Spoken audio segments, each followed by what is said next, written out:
আজি বৃহত্তৰ ৰাজাগড় ৰাইজৰ উদ্যোগত 129তম বিশ্ব বরেণ্য নেতা নেতাজী সুভাষ চন্দ্র বসু জন্ম জয়ন্তী পালন করা হয়েছে রাজাগড়ত। এই রাজাগড়ত আরসি কমিটির সভাপতি আছিল সুরেন মণ্ডল আর সম্পাদক আছিল পরেশ সরকার মহাশয়। তেওঁলোকৰ নেতৃত্বত একদম খুব ধুনীয়াকৈ আমাৰ ৰাজাগড়ত নেতাজী সুভাষ চন্দ্ৰ বসুৰ জন্ম জয়ন্তী পালন করা হয়েছে। তাত আমার সবচেয়ে ভাল লাগা বিষয়টো হয়েছে তাতে আমার এই বছর আমার সদৌ বিটিসি বাঙালী যুব ফেডারেশন কার্যালয়ের সন্মুখত তাত আমার নেতাজী সুভাষ চন্দ্র বসুর একটি প্রতিমূর্তি স্থাপন করা হয়েছে। তাত আমি ধন্যবাদ জ্ঞাপন করেছি রাজাগড় অঞ্চলের বাসিন্দার আর দান করা ব্যক্তিসকলক। তো ইতিমধ্যে দেখা পাইছে আমার যে নেতাজী সুভাষ চন্দ্র বসুর জন্ম জয়ন্তী খুব ধুনীয়াকৈ পালন করা হয়েছে। সকলোৱে সহায় সহযোগিতা কৰিছে।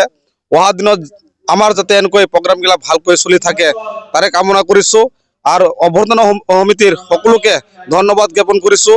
আৰু যেটো আজি মুকলি সভা আছিল এই মুকলি সভাত আমাৰ আমন্ত্ৰিত অতিথিবিলাকে তেওঁলোকৰ বক্তব্য দাঙি ধৰিছে। সেই বক্তব্যৰ মাধ্যমত নেতাজী সুভাষ চন্দ্ৰ বসুৰ যেটো জীৱন কথা কি ভালকৈ তেওঁলোকে বৰ্ণনা কৰিছে আৰু খুব ভাল লাগিছে। অহা দিনতো যাতে আমি নেতাজী সুভাষ চন্দ্ৰ বসুৰ নিচিনা এজন আদৰ্শৱান মানুহ নেতা বিচাৰি আমি পাওঁ তাৰে কামনা কৰিছোঁ। আৰু সৰ্বশেষত সকলোকে ধন্যবাদ জ্ঞাপন কৰি আজিৰ যেটো মানে মুকলি সভা এই মুকলি সভাৰ যে ইমান মানুহ আমাক সহায় কৰে সেইবাবে সকলোকে ধন্যবাদ জ্ঞাপন কৰিছোঁ। ৰাজাগড় নালাপাৰা এই অঞ্চল একদম পিছপৰা অঞ্চল। আমি চৰকাৰৰ আহ্বান জনাম যাতে আমাৰ এই অঞ্চলত উঠি অহা প্ৰজন্মবিলাকৰ ল'ৰা ছোৱালীবিলাকৰ তেওঁলোকে অলপ গুৰুত্ব দিয়ে। আমাৰ এই অঞ্চলত বহুতো মানে অশিক্ষিত মানুহ আছে, তেওঁলোকক যাতে ভাল চকুৰে দেখে। আমাৰ যিবিলাক ডিভোটাৰ সমস্যা এই অঞ্চলত বহুত আছে, সেই ডিভোটাৰ সমস্যাবিলাক যাতে সমাধান কৰি তাৰে আমি আহ্বান জনাইছোঁ চৰকাৰক।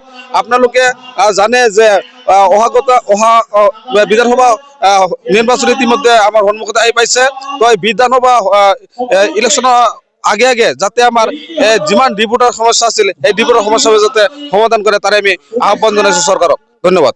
শ্ৰদ্ধাৰ আজি আমাৰ বৃহত্তৰ ৰজাগড়বাসী ৰাইজৰ সহযোগ বা উদ্যোগত যি আমাৰ নেতাজী সুভাষ চন্দ্ৰ বসুৰ 129তম জন্ম জয়ন্তী উপলক্ষে আজি আমি এটা কাৰ্যসূচী ইতিমধ্যে কৰিলোঁ। তো এই কাৰ্যসূচীত আমাৰ সম্পাদক পৰেশ চন্দ্ৰ সৰকাৰ, তাৰ লগত মোৰ সহযোগী বলৰাম সৰকাৰ, তাৰ লগতে মনোজ দাস আৰু আমাৰ গাঁৱৰে বিশিষ্ট ব্যক্তিসকল, লগতে ওচৰ চুবুৰীয়া ৰাইজ, তাৰ লগতে বৃহত্তৰ ৰজাগড় সকলো জাতি জনগোষ্ঠীৰ লগতে তেওঁলোকে যিখিনি সহায় ও সহযোগ কৰিলে সকলোকে মোৰ ফালৰ পৰা ব্যক্তিগত ফালৰ পৰা ধন্যবাদ কৃতজ্ঞতা জ্ঞাপন কৰিছোঁ। তাৰ লগতে আজি সন্ধিয়াত 6:30 বজাৰ পৰা আমাৰ সুদূৰ পশ্চিমবংগৰ পৰা বাউল শিখাৰাণী দাসী তেওঁ আহি আছে। তো সকলোৱে আহক, আহি পেলাই এই বাউল সংগীত উপভোগ কৰাৰ কাৰণে সকলোকে আৰচি কমিটিৰ ফালৰ পৰা মই সভাপতি সকলোকে নিমন্ত্ৰণ জনাইছোঁ। এইখিনি কৈ মোৰ বক্তব্য দেই।